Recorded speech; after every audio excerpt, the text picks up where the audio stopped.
یہ بہلول بھی اسی قبیلے کا فرد تھا، دجلہ کے کنارے مٹی کے گھروندے پاؤں پہ بناتا ہے اور انہیں مسمار کر دیتا ہے۔ وہ کبھی آپ نے دیکھا ہوگا کہ بچے ریت میں اپنا پاؤں رکھ کر کے اوپر سے ریت تھپک لیتے ہیں اور پھر پاؤں ہولے سے نکال لیتے ہیں، بچ جائے تو بڑے خوش ہوتے ہیں، اور جب کھیل ختم ہو جاتے تو اسے گرا دیتے ہیں اپنے ہاتھوں سے۔ بہلول بھی اسی شغل میں لگا ہوا ہے۔ بہلول یہ کام کر رہا ہے، گروندے بناتا ہے گراتا ہے، گروندے بناتا ہے گراتا ہے۔ بادشاہ گزرا، پوچھا بہلول کیا کر رہے ہو؟ ہنس کے کہا جنت کے مکان بنا رہا ہوں۔ کہا بیچتے ہو؟ ہاں بیچتا ہوں۔ کتنے کا؟ 10 روپے کا، سیل لگائی ہوئی ہے۔ بادشاہ مسکرا کے گزر گیا، دیوانہ ہے، مجنوں ہے، اپنی موج میں لگا ہے۔ پیچھے سے ملکہ زبیدہ بھی آ رہی تھی، اس نے بھی دیکھا، کہا بہلول کیا کر رہے ہو؟ کہا جنت کے مکان بنا رہا ہوں۔ کہا بیچتے ہو؟ ہاں 10 روپے کا بیچتا ہوں۔ 10 روپے بادشاہوں کے لیے کیا ہوتے ہیں؟ 10 درہم نکالے، اس کو دیا، اس نے دریائے دجلہ میں پھینک دیا۔ فقیر اتنی دیر تک فقیر نہیں بنتا، داتا صاحب فرماتے جب تک مٹی کا ڈھیلا اور سونے کی ڈلی اس کی نظر میں برابر نہیں ہو جاتا۔ اور ایک مکان کے گرد، ایک وہ گھروندے کے گرد دائرہ لگایا، کہا یہ تیرا ہوا۔ ملکہ گزر گئی، بادشاہ بھی چلا گیا۔ شام کو اپنے محل میں پہنچے، بادشاہ سویا، منظر جاگا کہ حشر کا دن ہے، پھر جنت کا منظر ہے، جنت میں بڑے بڑے خوبصورت مکان ہیں۔ ایک مکان تو بڑا ہی اچھا لگا، تو جی چاہا کہ اس مکان کو دیکھوں۔ تو جب قریب گیا تو دروازے پہ لکھا تھا ملکہ زبیدہ۔ شوق سے آگے بڑھا تو دربان نے روک دیا، کہا یہ ملکہ کا ہے؟ کہا وہ میری ہی ملکہ ہے۔ کہا دنیا کے ضابطے اور ہیں، آخرت کے ضابطے اور ہیں۔ بادشاہ کی آنکھ کھل گئی، بے چین ہو گیا، ملکہ کو بیدار کیا، کہا تو کون سا نیک عمل کیا ہے؟ میں نے جنت میں تیرا یوں مال دیکھا ہے۔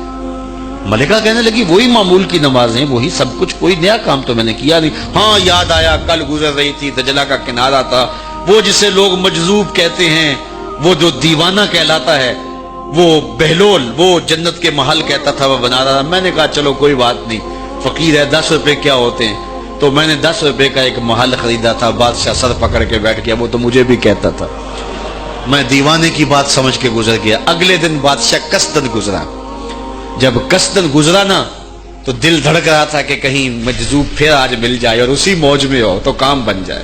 دیکھا تو بہلول وہاں بیٹھا ہوا ہے، آگے بڑھ کے دیکھا تو کام بھی وہی۔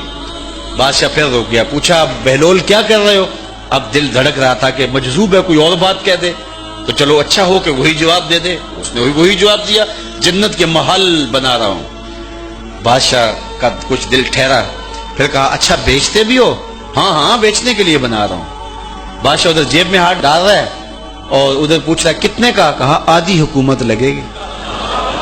کہا کل تو 10 روپے کے بتا رہے تھے۔ کہا کل تم نے دیکھا نہیں تھا، آج سودا دیکھ کے لے رہے ہو۔ اللہ تعالیٰ ارشاد فرماتا ہے انما تنذر من اتبع الذکر وخشی الرحمن بالغیب، جو ان ڈٹھے سودے کرتے ہیں، جو بغیر دیکھ کے کرتے ہیں۔ اچھا چلو ایک خوشخبری میں آپ کو بھی سناؤں، اور وہ خوشخبری رسول اللہ کی زبان سے۔ حضور نے فرمایا طوبی لمن رآنی وآمن بی وطوبی 7 مرات من لم یرانی وآمن بی۔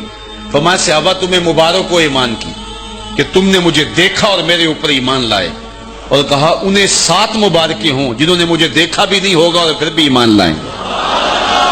انما تنذر من اتبع الذکر وخشی الرحمن بالغیب فبشرہ بمغفرۃ واجر کریم۔ ان کو بشارت دے دیجئے بڑی عزت والے اجر کی اور خوشخبری بھی۔ تو جس اجر کو میرا رب بھی کریم کہہ رہا ہے وہ اجر کیسا ہوگا؟ تو یہاں تو لہجہ دم توڑتا ہے اور الفاظ ساتھ نہیں دیتے کہ اجر کریم کی کیا تعریف کریں جس اجر کو میرے رب نے بھی کریم کی صفت سے موصوف کر دیا ہے۔